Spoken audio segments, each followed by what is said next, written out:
This video guides you through the steps to create an Emirates Skywards account. Click on the Skywards registration link in the search results. In the form, click on the title drop-down to select your title. Select your title from the drop-down menu. In the form, click on the first name field. In the form, enter your first name in the highlighted field. Enter your last name in the form field. Click on the last name field to begin typing. Enter your email address in the form field.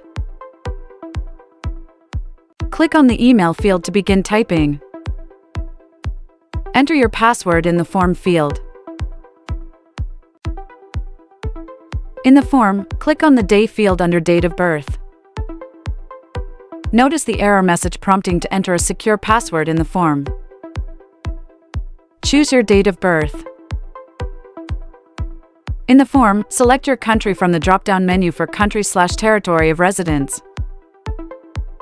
Click on the preferred language drop-down menu in the form.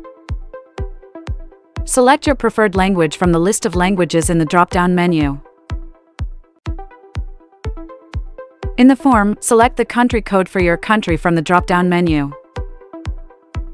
Click on the mobile number field to enter your phone number. Press the Create an Account button to proceed with the registration. So, that's how to create Emirates Skywards account.